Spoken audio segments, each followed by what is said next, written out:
All right, Elona Lopari, CEO of the Life School. Hey everybody, it's Pearl Sharenza with Women Successful Living, and you are here for another episode of Conversations with Pearl. And I'm so excited. I've met our next guest on social media, which it's so much fun, you guys, to meet some really amazing people and women, especially on social media. And today is no exception. Today, I am bringing you Elona Lopari. She is a visionary CEO of the Life School. She's a speaker, best-selling author to numerous books, show and speaking events organizer to an audience of over 30,000 heart-driven, service-based entrepreneurs and corporations. She is both a servant community builder and a people connector. And I can tell you, she's connected me some amazing people. She's a prior Fortune 500 CEO, also featured in Disrupt, New York Weekly, Business Insider, CEO Weekly, The Business News, and Famous Times. She is, as we shared, the CEO of the Life School, where they help visionary leaders, CEOs, grow legacy, purpose-driven businesses through inner alignment, branding, marketing, sales, and team, so that they can maximize their impact and income to do more good in the world. Her next book is launching in January 24, which is called Visionary Purpose-Driven Leadership.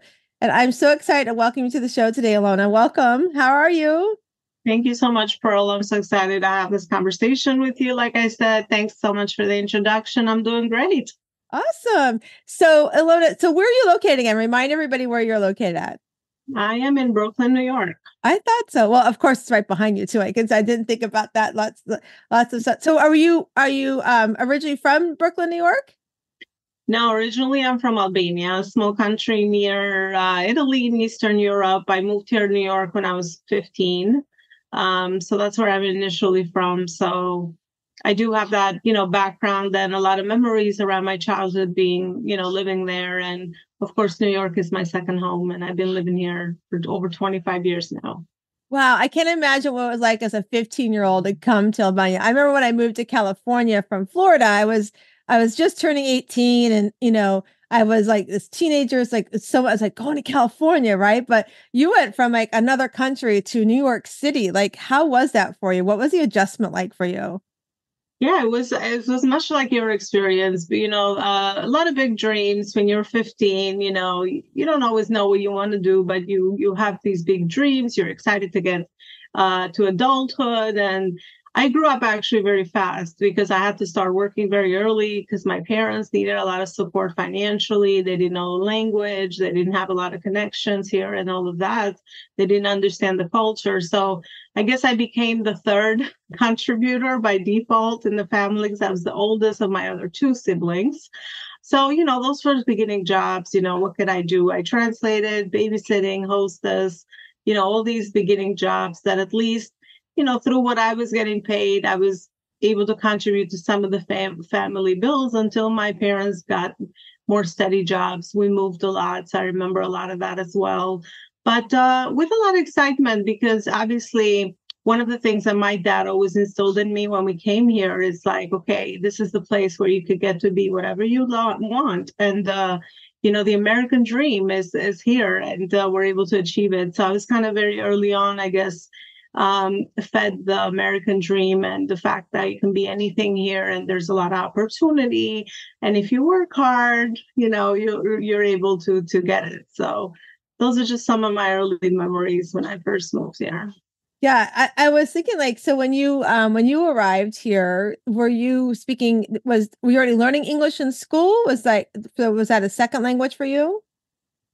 Yeah, actually, my parents invested in a course when I was back in Albania to learn English. So I knew the basics of the language, even though I had learned it with the more of the English accent than American accent, but I was able to transfer that pretty quickly. But yeah, that's how I knew English a little bit more, I guess, than my parents at that phase in time. But yeah. Yeah. I asked because every summer I have a program I've been involved with, gosh, almost 17 years now, where we have students that come over from France, and they're anywhere from like 14 to 18 years old, and they come for 3 weeks during the month of July, and we place them with homes here in the Tampa Bay area. And I'm always so impressed, like how well they fill out a form, and they have to say on the form, like, how do they score themselves in their English, translation? And it's interesting because they always score themselves worse than they really are. Their English is so much better than what they'll score themselves as. And I'm always so impressed because I feel like here in the US, we have, you have to take a second language, but most people take Spanish, which is great because Spanish is very predominant here in the US. But I'm always so impressed because over in France, they take like three languages. So it's not only their own language, but most of them are taking English and then they're taking Mandarin in some cases in Spanish. So it's so impressive that, to see how we do it different here versus other countries. And I'm like, we have so much to learn from that kind of take on like what you were embracing, like learning it in a way that you could learn it. And then even like the French example I gave. And I what you said too, I wrote down was, you can do whatever you want to do. Like I don't know how many ancestors back, but my family came over from Italy, back when they were on the island there. I'm drawing a blank now on the Ellis Island, and they had to change their last name. They had to do all those things that we don't have to do any longer. But I remember the stories of how they had to learn English and that, they didn't speak it and how some of them had to shorten their last name and things like that. But the whole theme has always been growing up. And Chuck and I, my husband and I, talk about it because his family he's closer in generations that have come here than I am. And they always talk about, the opportunity, like you can do whatever you want to do, that opportunity. And so I love that, in getting to know you, I see how what your dad and your parents instilled in you, you're doing that today for others. You're helping, entrepreneurs and businesses and to learn that there's lots of different opportunities out there for us and to embrace that. So I would love for you to share with the audience, like, how did that come about for you? Where was that transition from that 15-year-old who's like, oh my gosh, I'm coming to this country and I'm helping my parents. Like for me, I feel like that's when your entrepreneurial world probably started for you because you were working, going to school and helping your parents. So you're learning how to balance those businesses per se. So how did that lead you to where you are today? I'll tell you. So I actually did follow that roadmap of the American dream. So I went ahead and got my bachelor's in business management and finance. And then I started climbing corporate ladder. I was at the right place at the right time with the company I worked for. And again, for the many years, I was very happy because the company was in growth mode. I learned a lot. I learned strong leadership. I learned business acumen because I was getting promoted. I think that I don't know what it is, but when you don't when you don't see opportunities and you go someplace else that you do see them, there's always that ambition, that fire that builds inside of you that, I didn't, my parents brought me here because obviously they wanted me to, be successful in the way that parents want us to be successful, right? Security, get a good job, a good pay, a safe family, healthy family, and all of that. So that's kind of, what it was. But even in my corporate career, I was very similar. I looked at gaps and opportunities, and I'm always wanted to improve. Like I always had the growth thing inside of me, meaning that I wanted to always once I learned something, I'm like, okay, what's next? I need to challenge myself for the next thing and the next thing. And it's just, maybe it's a personality thing too, but that's where I've seen it. So that's what I did for 13 years. I climbed the corporate ladder. I did marketing, sales, HR. I was a regional director, my latest position, moving all the way up to executive level. And just like anything, that journey came to an end because on the outside, I looked very accomplished. I had my career. At that time, I had my kids. I got to know my husband. We got married. We bought our home and all of that. And we even, adopted a dog, just like they say, right? All of those things that from the outside look perfect. But I started feeling a lot of inner conflict around even my personal relationships and a lot of the things that I had to heal now for my personal life. Now that I know what it is, back then, obviously, I didn't know why I was feeling this inner conflict when on the outside, I was fine. There was nothing that, was making me, or I didn't have enough pain, so to speak, because now I know the terminology. But back then, I was like, I was very confused. And I would always, when I would listen, and start practicing a lot of these personal development, practices of a meditation or anything like that, I started hearing that inner voice, like, okay, new path, new journey. You there's something better out there for you. You're meant to do something different, something bigger. So that's kind of where, even on the outside circumstance, the company is bought by a profit-driven culture acquisition, other company that actually was based out of Europe as well. But and then I saw the culture turn very toxic very fast. So that was just my clue. And then my parents' journey came to my mind. And I'm like, if they could rebuild their life in a new country, I already have experience. I already know the language. I already understand the culture.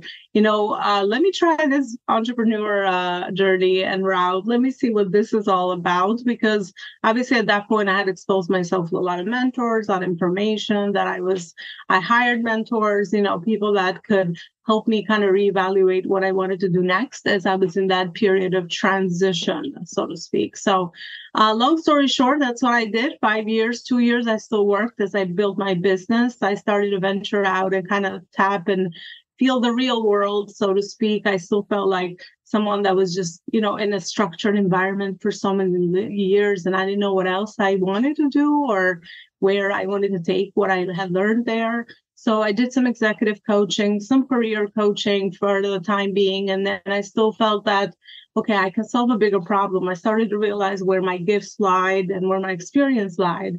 So that's where I've been positioned now in the business world, meaning taking all my gifts and experience in leadership and business acumen and now helping other entrepreneurs, which are much like me, have chosen the channel of entrepreneurship, not because, we necessarily care about building a business, but because we feel like we want to now take all what we have learned and we want to give it back to society in a way or another. We want to contribute, we want to create impact with that. And that's kind of where I landed in my fundamental pillars, which is what I've seen every business, big and small, kind of goes through, which is the branding, marketing, sales, systems, and team. And now I that's what I do. I help people align their purpose with their profits so they can, grow a company that can leave a legacy and also can create meaningful impact in society and beyond.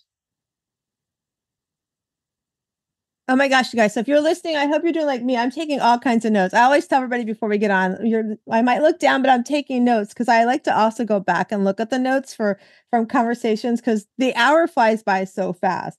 But one of the things I wrote down first was ambition equals fire, right? Like we had that ambition, that's that fire within, we, like you were saying, like you're doing the corporate world and you knew that there was something more. And sometimes, we grow up, I think it's different. It's definitely evolved, but I too grew up in that generation where you get a job, you have, get the family and, the dog and all those things that's, and I also grew up in the family where, mom or granny, because my dad was in the service. So my dad did 3 tours in Vietnam. So while he was away, we would have to leave North Carolina because they didn't let you stay on base when he went off to war. So we'd go to upstate New York and stay with my granny. And I remember many times like being in the kitchen with granny, fun memories, making cinnamon rolls, cooking, all those things.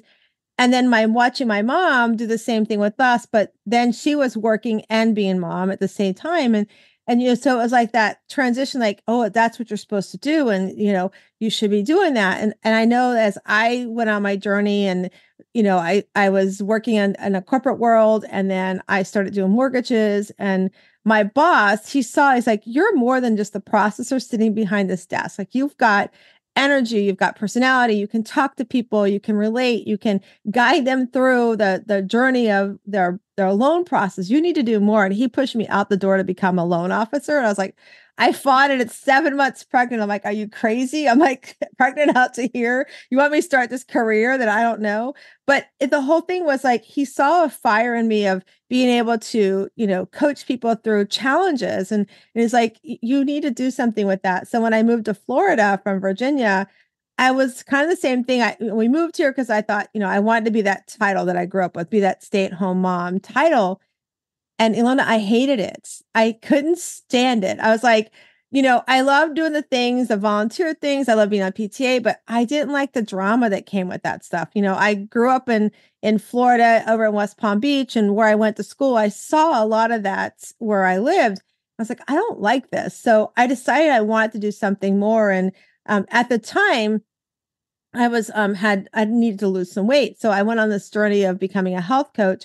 And even through there, I would have clients that would say, Pearl, can my client come talk to you? She doesn't need to lose weight, but you're such a great guidance on walking me through challenges and help me see that the deviation I had, that I shouldn't have eaten that thing, wasn't so much about the thing I ate, but what was the emotion behind it.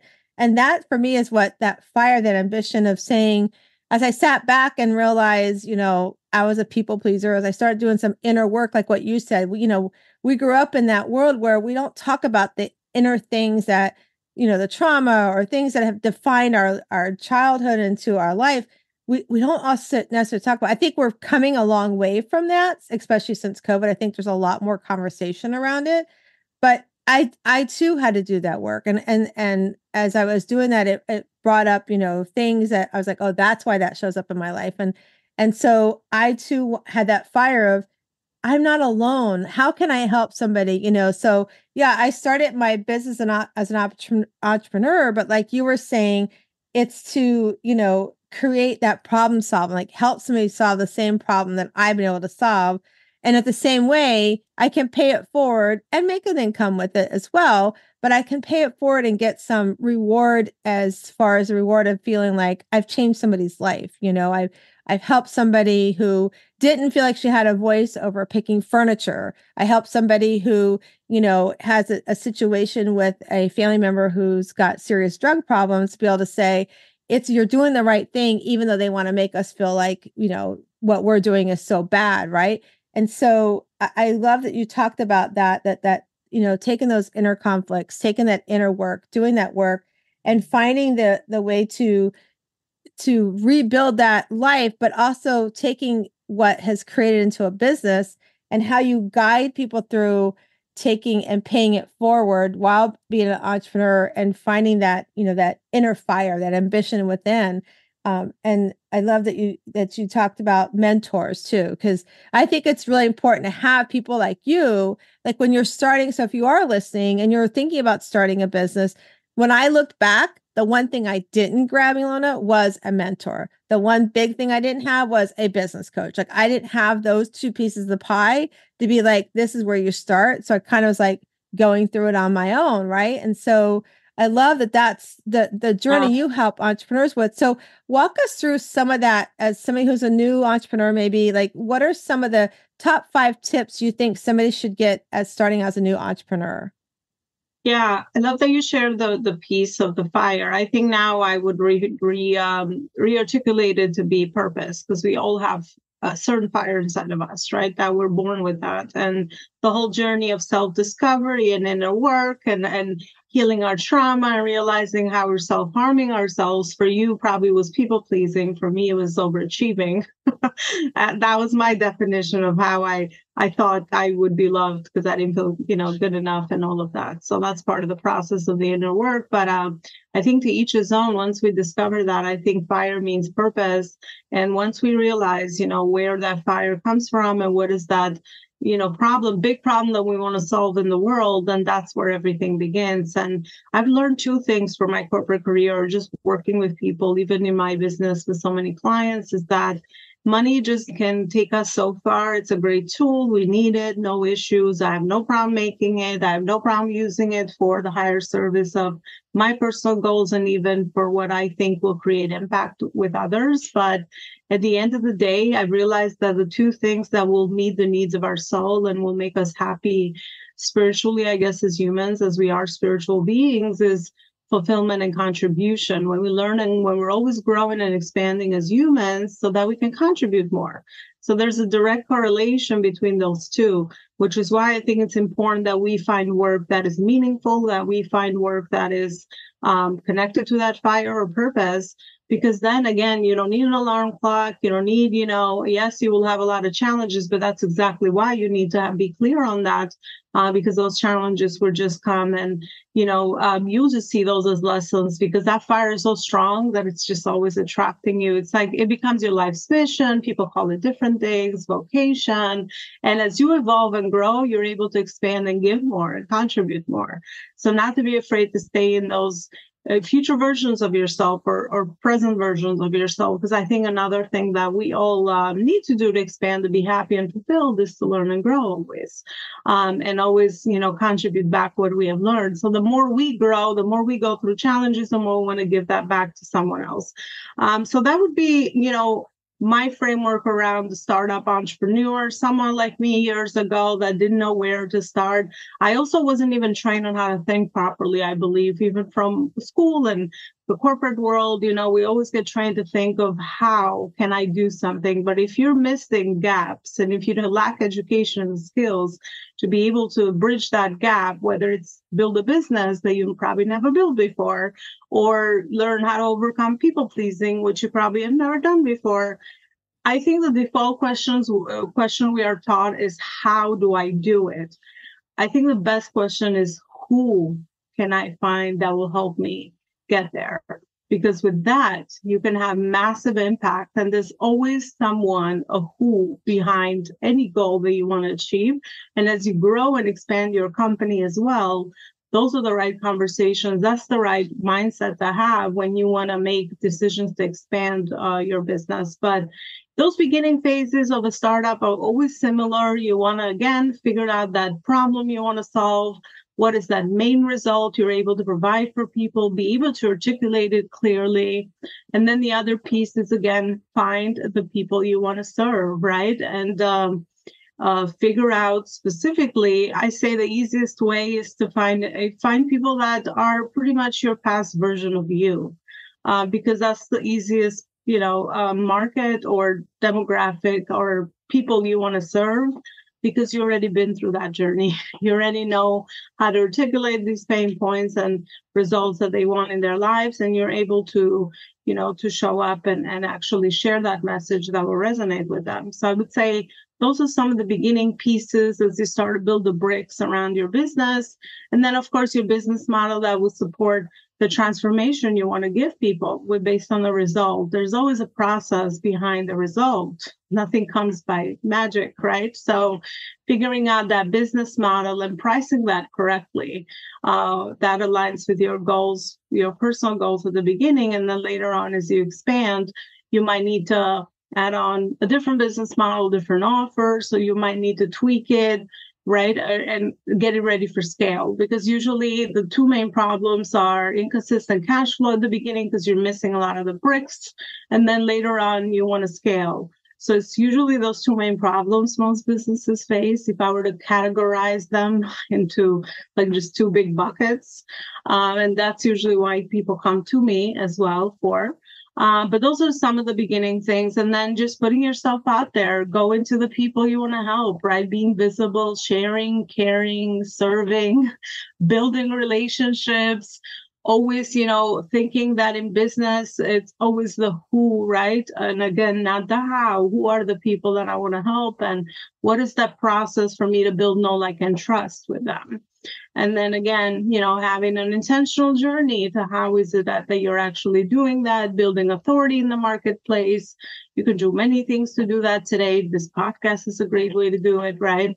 Maybe a book, you want to speak, you want to articulate what you do very clearly. You want to go and add value to those communities that have the people that you want. You want to tap into other people's audiences that have your people. You want to collaborate with others that you're in complementary gift sharing or resource sharing. I built this much resources for this particular client. My next who is always in joint partnerships or strategic collaborations, is always asking, who has my client, and how can I collaborate and complement what we both do? Because obviously that's a very fast way to grow your business beyond, the traditional routes of marketing, which is organic ads, all the different ways that we can do it. But I would say those are some of the beginning bricks that you want to build and have in place, the audiences, the relationships, your content, your visibility. And once you have that clarity, then the rest of the pieces become about just rinse and repeat and continue and stay consistent. And, a lot of that stuff that's not sexy, but it's necessary to be able to show up and build trust, and for you to give your business a chance to improve its processes over time, so that you can start adding on the right systems and team for scalability, or even the right business model. So it's almost building that base so that you could do the second piece. And most entrepreneurs go with the top thing. They want to scale right away when they don't have a lot of these things. That's another big pain point that I see. Even their business model, they don't have a lot of these pieces. They'll just go for something very cheap that needs a lot of volume of sales for you to even make money, or even become profitable, or have consistency in your sales. Right. So unless you understand a little bit of that bigger map, people usually are focusing on the wrong priorities at the wrong time. And I always say, don't solve the wrong problem at the right time and expect to have results, because you're just going south when you're supposed to go north. Right. That's why people that have been there, done that, the who's, are very, very important in our journey, and helping us, support us with those steps that we need to implement to get to that certain result. Yeah, I love that too. Like, because you're right. That's what I was saying earlier. Like, I went south when I need to go. I try to go north when I need to go. I was like all over. What do I go east? Go west? I was like, so I didn't have that guidance. I just knew where I was at. I wasn't happy. Wanted to, I knew the problem I wanted to solve and who I could solve with. But like getting the different pieces of the pie, like who do I need? I love what you said about the who's a past version of me. I knew that was definitely the past version of me, but like also like not just how, but who do I need to get connected with to help me make sure I'm taking those right steps? Like, having that, the business coach or the mentor or somebody. And I think too, a lot of times I remember this as well. And when I look back, I'm like, why did I get so blocked into that? Sometimes we forget that our competition can be our best mentor, because somebody who's done it, as doing that, like I used to laugh, like in the weight loss world, like the person I would learn underneath, she has a clinic. She's like, oh, don't talk to those people because they're our competition. I was like, well, there's really like so many options to lose weight out there, right? There's tons of options to lose weight. I'm like, so why would I not talk to them? Because, I love collaborating, going like, what are some of the problems you're hearing? How are you helping them resolve that? And I think that's what led me to that journey where I was like going, okay, the common, a lot of problems we're hearing are X. So let me hear what my client's saying. Let me see if I can help them understand the emotion and walk them through when that shows up again. Here are some tools in your toolbox you can, possibly choose. And so that's when I really started understanding, the need for mentors. But also when I look back, when I first started my business, like going, who is the success of where I want to be at? Because they've done some hard work. So let me go pick their brain about like what we're talking here today. What are some things I should be aware of? What are some things I need to have in place? And who do I need to have on my team to make sure I do it successfully? Because I will tell you the one big thing for me, Elona, that when I look back is understanding. So if you are listening and you're starting a business, like understanding what my hourly rate is, like, and then looking at that going, if I could bring a VA and pay them, and then back when I started, like $8 to $10 an hour to do this task, because it will allow me to earn what my hourly rate is. That was so valuable. That was a lesson I learned like 6 years into my business. Like, here I am trying to send emails or do these, like even social media postings, when I could have brought a team member on and said, I'm going to let you do this messaging piece for me because I'm more valuable over here. Right. So knowing, who I have to have on my team to help me build that success. And then, I wrote down like having that, the process of that result too, and how do I want to get there? I think is really, really important as well, because like you said, in order for us to grow, we have to have, we have to figure out where those gaps are. We have to bridge those gaps that's keeping us from the growth. This year going into 24, I have a lot of focus on, I do a yearly retreat, like growing that retreat, but not having like kind of scaling it down some, but so that it can grow up more. Right. So all the things I do at the retreat, I give so much, but sometimes when I look back, I think it was too much for the audience that was attending. So how do I scale back so they can walk away with more? Because it is, learning like what that messaging is and how that messaging is being received, I think is so important as well. And then also going into 24 for me is having processes in place that allow me to be focused on who my client is and growing that clients as well. But one of the things that I wrote down too is like starting out as an entrepreneur, like getting out there. I think sometimes, and I know I've been doing this with my husband, he bought a business and he does the real estate signs. When a realtor puts a post in this house for sale, he puts the post in for the realtor to hang their sign outside for. And I'm like, you need to get out more. And like, he's grown it really well just through word of mouth without having to do any marketing. But I'm like, the market's changing. There are some sign companies are going away. You need to figure out how to tap into that business to help you scale up. And so I'm telling him, go out into the world and let your face be seen, and some people are shy about that, Elona. Some people are afraid to go out to like a network group or a network meeting or stuff like that. So can you talk to that person who's like, I want to get out there, but I'm really afraid like how to do it. And then also, what's the best way to do it? Because I know when I first started, I was like doing chambers and I was doing like a BNI. I think I was too much out there. So what would you say are some tips around like picking where to put yourself out there at? Yeah, I love your question, Pearl. But let me go back to two things that I think were very important, back to what you just described, which is competition and also the fact that, how do I bring in the right team members? I think that's an important aspect to growing, right? Because again, it's only one of you and you have to understand where your time should be strategically placed or spent. Maybe at the beginning, you do have to spend your time not only in high dollar amounts of timing, but also even in tasks or roles that maybe you don't enjoy so much. And that's the beauty of growing, because then you can bring in the right people and do that. But the way I look at competition is very, very healthy, just like anything. The competition, the more you look at your competition, more you study your competition, more you could see the gaps of how you actually are different and what competitive advantage do you actually bring to the table. And that's all up to you and your marketing and how you articulate that.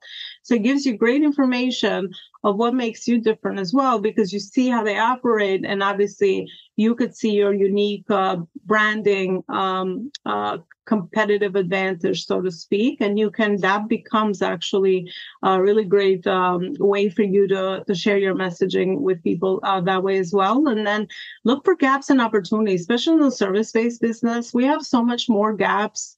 We have so much more ways to complement one another, even if another person does exactly what is it that I do. But at the end of the day, when you build a brand, it's all about authenticity. Maybe something about my personal journey attracted one certain person and somebody else was attracted to you for, let's say, we're doing similar work. And that's all very authentic and unique, and you'll never know that. So you just got to be true to yourself, have very clear values in your company, have very clear vision and mission, and just keep growing and evolving and always be focused on how can I improve myself, my company, my team, my processes, my offers, my results, my transformations. If we focus on that, then let other people do what other people need to do, because this is an abundant universe. There's someone for everyone. That's kind of what I've learned along my journey. And the other piece is, which is why I feel so passionate about the work I do and coaching CEOs and solopreneurs, entrepreneurs, and CEO level, because obviously we also grow as an entrepreneur. We start as solo and we go to entrepreneurship as we hire some people.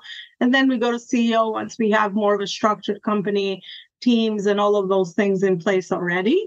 I think it's important for you to have that clarity of your vision, mission, values, but also what are the right pieces of the tasks and activities that I need to do, so that you start bringing in the right people and putting in the right systems. Because I've seen this so many times that entrepreneurs or business owners bring in different teams or different people thinking okay, I'm going to hire a VA and she's going to do 1, 2, 3, 4, 5, and maybe those 1, 2, 3, 4, 5 are not really income generating activities. Maybe they're not even, you don't even know the purpose of why she's doing what she's doing, so that she can add value to you monetarily as well. Not only time, saving you time, but it's always those two things, right? You save your time, and you gain time by doing it, or you are saving money or making money, right? It's always those two main metrics of why we do what we do. So I think it's important for entrepreneurs to do that. And then the third piece is what you asked me around, the visibility. A lot of the mindset shifts around that. I've had the same problem at the beginning, because in corporate, I didn't have to show up on social media and go and interview places and all of these things, right? I was under that, structure, and obviously public speaking, I've done it, long time there. And just like anything, it becomes easier as you go. It's one of those skills that if you don't have it, it's for the sake of you serving others. So one mindset shift that has helped me, especially at the beginning when I need to show up on socials or even go attend events, to network and see who I could build good relationships with, was me being in service. Not worrying about me, not worrying what that I need, not being ego driven. Like, how can this person help me? Just generally just going out there and being a student, like a curious child. Like, what can I learn from this event? What can I learn from this person that I'm talking to? Listen more than we speak. I think listening is such a powerful thing that we can do as communicators and business owners. And we don't always learn that skill as when we grow up as well. And even in sales, listening is 80% of everything, right? So building that skill, being attentive, being curious, listening. When I showed up on social media at the beginning, I'm like, I don't care how many people view this, because sometimes it's the fear of like, who's going to watch this, the fear of failure and all of that. Or how am I going to sound? I'm going to get stuck. I don't know if I can articulate what I want and all of that. So just thinking of, even if one person heard this message right now, it served the purpose, because I want to share what I know with someone and it might help somebody. So just being in service and removing yourself out of the noise that we do to ourselves as humans, I think it's a very powerful thing to eventually adapt. And the more you do it, just like any skill, the more you will improve it over time, and it will become muscle memory. Like now, it's just, you just show up and you share it, right? You speak, you even speaking, because I train a lot of entrepreneurs in the speaking side, because for most of them, they want to make it their main business model. Or for some of them, it's just that thing that they do alongside to grow their business. And just like anything, if you want to be a better speaker, just slowly baby steps into speaking. Speak and, speak to one person, then speak to two, then speak to three, then speak to four. If you want to go out there live speaking, speak to a small group of 5, small group of 10, and then expand and expand and expand. Because the more you share, the more your message articulates, the more you find your unique voice. If you don't practice it, then you don't even know what is the unique perspective that you carry. So at the beginning, it's just you getting a lot of practice. Don't worry about the results. That's kind of how I think of any new skill. I'm just me learning, but this is important enough because it ties to my bigger thing. So it's worth me learning, going through some of the growing pains, some of the anxieties, some of the mindset shifts that I need to make and all of that. And then the other part is focusing. I think it's important to understand that, how do I build know, like, and trust? And today you can do it in so many ways. You don't necessarily have to do the live networking, even though build know, like, and trust is always faster. Trust building process is always faster when I get to meet you in person. But now there's so many ways that you can do it virtually as well. So having a clear strategy of, I think it always starts with who you want to serve. And then always think of that. And then the next question is always, where are they hanging out? And that's how you know where you need to be. I mean, that's pretty much it. And that's how you filter all the opportunities, all the Facebook groups you need to be part of. Because there's another thing too, just because you can reach a lot of people on social media, I think people try to be all over that, they get burned out. You have to be very strategic, very intentional, very clear. Once you have that, you don't work hard anymore, you work smart. and you build relationships. It's almost like you're laser focused. Even if you worked on 1 to 2 very intentional high level activities for the day, your day is a win. You don't have to work 20 hours a day. Half an hour, 1 hour of focused activity will move you further faster than you just spending being busy 20 hours and creating a job for yourself as an entrepreneur. So that would be my share on that. I love that, like being focused, even like you said, that even if it's just like being laser focused on 1 or 2 activities, you're right, you can get more done than trying to like be busy and make it, busy work, and it doesn't happen. And I love like talking about figuring out like where to go network at, what place to be network at. You're right. First of all, it's social media. There's so many, I get so many invites, and I've now gotten where I'm like, so tell me about your group. Why, what would be the benefit of me joining the group? What I will ask questions to try to get more about why I should be part of the group. And because I look to see like, who are they serving? And is it someplace I want to hang out, and if it's not, then I just say, thanks very much. It's, I'll keep it in mind. But I do like what you talk about, like being in service. It's one of the reasons why, like, I enjoyed my time when I did the Rotary, because I was giving something when I was meeting other people. And in that circle, I was able to meet people that I could help as well. But it was becoming very natural because people got to know me and they would refer, to me. It's sort of like when I did go on my journey for overcoming people pleasing. One of the things I did was like literally start learning to say no to others with literally a pebble, like putting a pebble in my hand and having to move it 3 times a day. And as I did that, I realized I was also able to start connecting people. If I said no, but I would be like, oh, Elona would be great at this, I would connect you with that person. I was noticing I was opening doors, which then that person was like going, gosh, thanks so much, Pearl. They would start listening for something they could connect me to that would benefit, what I do and I serve. And so I love that you talk about that and remind us of that. And I love what you said, listen more.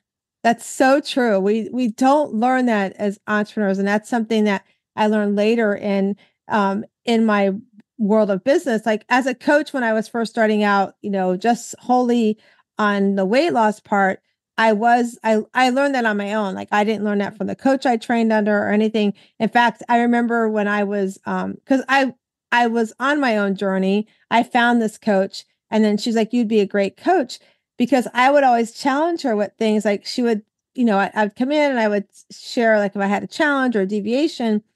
And I remember I remember a couple of times I said, you're not listening to why I had the deviation. You're just telling me I shouldn't because it set me back 3 days. Don't you think I know that? I mean, I already know. I'm already mad at myself. I almost didn't come into this appointment because I was like, well, the scale is going to show this, right? But and that was one of the things she said to me. She goes, you really taught me how to listen about why, not so much that what they cost themselves. We already know what we cost ourselves. But why was it important to understand that going forward when it comes up, how can I be better prepared, And so I love that because that is one thing as entrepreneurs, we forget we have to listen more. We think we want to give them the answers, and we do have to listen more. And being in service has what's helped me to go out and network as well. And one of the lessons I've learned from that, Elona, too, is like sometimes the group you're networking with, it just like with people in our lives, it has a season. Sometimes you have to look at it and say, maybe it's changed. Maybe the group's changed. Maybe the dynamics of the group has changed. And while it started out being what it was, something that was a great fit for you at that time, may no longer be a fit for you anymore. So I think it's also, would you agree to always be reevaluating who and what you're doing for activities to help grow your business, right? Yeah, especially with relationships, just like anything in life, there's seasons. Not every relationship that you make or communities that you align with, maybe when you were trying to figure out, certain pieces of the business, you identify with those communities. But as you've grown and evolved, maybe you just have outgrown that community. And that's also very okay, because as long as we're grateful for the service and the relationships that you have made, I have learned in my journey not to shut down relationships. They'll be like, okay, this is no longer, fitting me and aligning me. I've learned to prioritize, because those relationships maybe right now are not top of mind or are not really aligned with me. I love the word aligned, because we align with where we are in our growth journey, also in our business. So instead of just, shutting down people and being like, well, I don't know, I knew Pearl years ago, but now I'm no longer aligning with Pearl, and let me just, I don't know, disconnect or whatever. I don't agree with that. I think as long as we're there for the long term, in the long term journey, Pearl could be in a different spot in a year or 2 years, and we can be great assets for each other, as she's learned and grown, and I've evolved as well. So I say prioritize the time that you put into certain relationships and communities, but it's very natural that you'll outgrow them because you're in a different spot. When you join that community, you're looking for different things and your purpose changed. But now that you've evolved, you've grown, evolved, gained a lot of wisdom, experience, you know exactly, you know more, and you're focusing on different things. So it's very natural to start aligning with some other people that might be in that common journey in their lives or businesses as well. And I say that as long as you know how to place the right priority around the relationships around you at the right time, then, be in this for the long term and stay fulfilled with long-term relationships rather than kind of just look at people like numbers, like, well, I don't know if she could do something for me right now, so I'm not gonna, don't do that. I think that's the worst we can do because we're always growing and evolving. There's people that have known me for years that maybe when I first met them, we didn't have much of because I didn't even have all these resources that I have. I was probably at the beginning of my journey as an entrepreneur, and I didn't know what I could do to be a resource. So maybe we had that space, but now as we have reconnected, now I'm in a different spot. So now I can add value in a different way and vice versa. So always look for that value exchange, and it will be different than every phase and stage of the journey that we're in. So either you align, with people that are further along with you or further back from you, but everybody has some value that they can add. So as long as you have that focus, I think, you'll be having that return on your investment and time and energy on those relationships as well, rather than just feel like, you've outgrown them for the time being. Right. You can always rekindle later on. You never know. Yeah, you're right. It's so true because you never know when something will circle around, because I have had that happen where, I was working with somebody and we, for whatever reason, we just didn't align anymore, or we just sort of evolve different ways and then come back full circle. And I can be like, hey, oh my gosh, I know so-and-so. Let me reach out to her, see if she's still in this space so I can refer you to her. And, that kind of thing. I think it's a great reminder to us to keep those avenues open and not to always, my girlfriend, Lisa, she calls it your balcony people. Sometimes they come on your balcony, they're hanging out with you for a little bit and they've got to go to a different party. And then, later on, they got to come back on your balcony because there's a different kind of need in what's happening and what you're doing or they're doing. I love that. That was a great reminder that you shared with us. So let's talk about, Elona, I was just looking like, oh my gosh, our time's going by. Let's talk about you. Like when a client comes to work with you, what are some of the things that a client can expect when they're coming to work with you? Yeah. So what I am very proud of doing my clients is keeping them focused on the right activities and on the right priorities so they can save time and also make money. That's always my main goal. I always say as they're building their brand and know, like, and trust, which takes time, we look for opportunities of those relationships that we can leverage right away, whether, again, it's for a potential client or a potential strategic partnership that they can get into right away. But what I do is, again, I know the process of getting them to the certain results. So if you're coming maybe for that inconsistent cash flow pain point and problem, then I take a look at what they've built so far already. Maybe I see gaps in their business model. Maybe I see the gap is in their audience. Maybe I see the gap is in their relationship. So I quickly, offer value right away, depending on, where is it that they have that gap. As we start to continue to build a brand and build all these different pieces or bricks in their business, from maybe they need to start a podcast, maybe they can start writing a book, maybe they can be more consistent with their content, maybe they can get more familiar with building all that can trust and building relationships, right? So as they go through the process of growing their business, I take a look at all the things that are the high impact activities for their brand and also for the cash flow piece, because I know cash flow is very important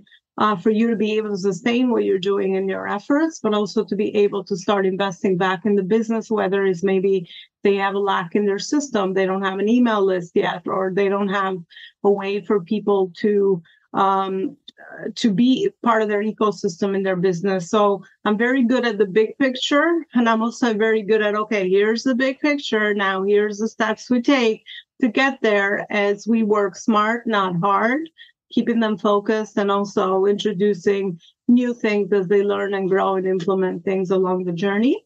And then for scalability, it's the same thing, looking at where are the gaps and making a plan with them around what are those things that they need to do to implement. Usually starting with the business model is always like I would say 80% of the time is an opportunity for scaling, meaning whatever got them to that phase is not necessarily going to get them to the next level.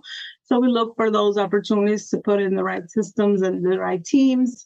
And then for the bigger corporations, I'm their fractions COO. So I just help them with their operations. Pretty much we clean up the house, we ensure everything is working profitably, efficiently. And then we, focus on growing in the current market or new markets if they want to expand, depending on what the vision and mission of the CEO is. So in a nutshell, that is my approach, is how I help. And I think that's great because it's like I feel like, again, looking back, if I had somebody like you, it's a great way to look at my business and have a benchmark of what my roadmap needs to look like to get to where I want to be.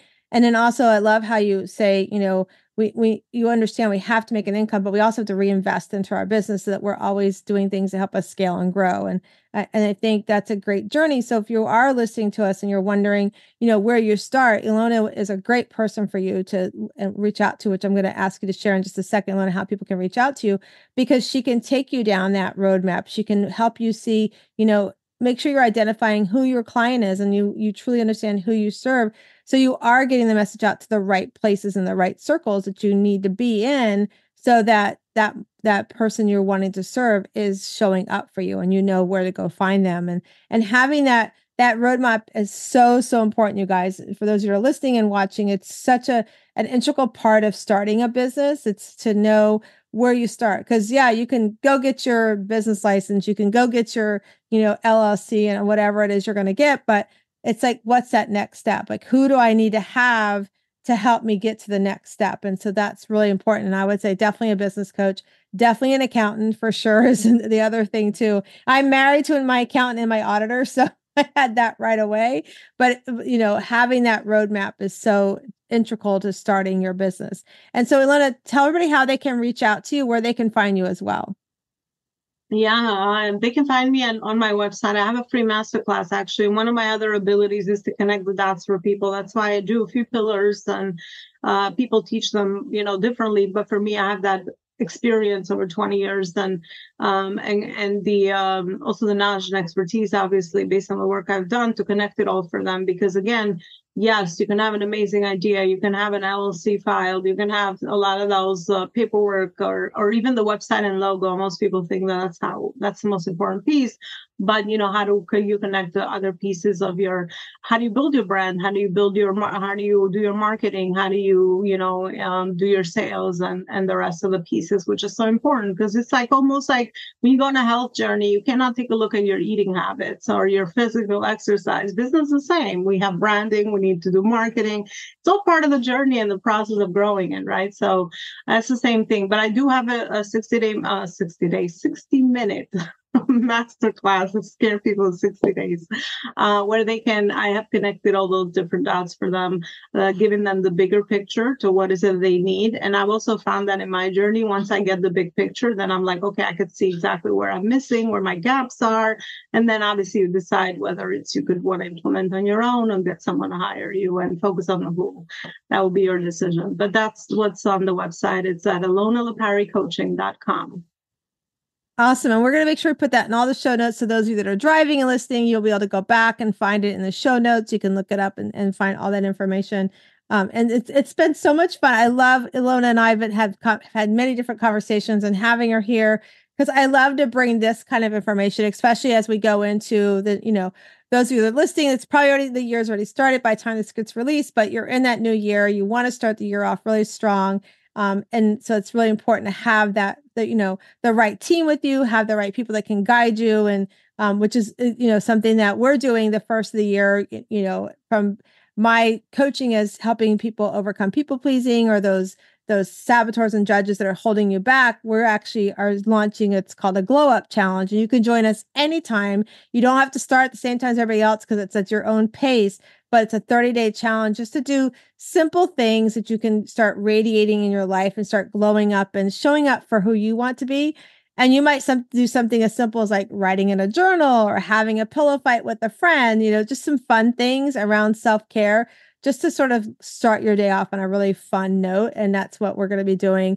But Elona, I am so excited we've had you here today. And everybody, Elona knows that we do our cards, our Better Questions, Better Life cards.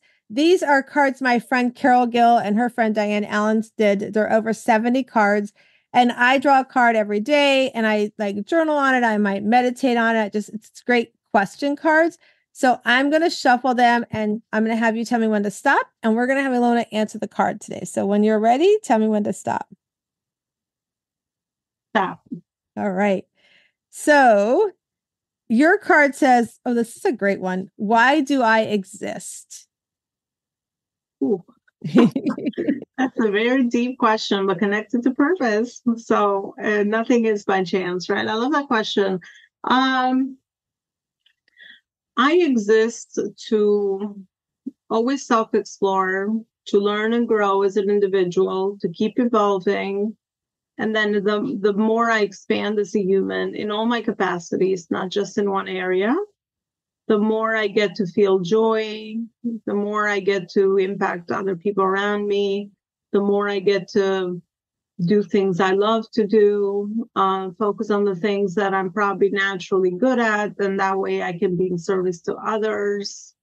But overall, it's that kind of deathbed test, like, okay, did I do all the things that I could have possibly was capable of doing, or even that maybe my inner intuition guided me to do, and I just ignored it or didn't know how to read it or all of that, because I've learned that there's a strong correlation between our own inner wisdom and strong intuition, that is kind of like our guidance and compass towards our life's purpose, that it helps us connect the dots or make the right decisions that are going to lead us, into that unique, authentic journey. So I think that is why I exist. I believe, there's other journeys from this physical life. We're spiritual beings. So there's, other dimensions that we reach once we pass physically, but and probably other lives we've lived as those spirits have, they're an entity. There's no limitation.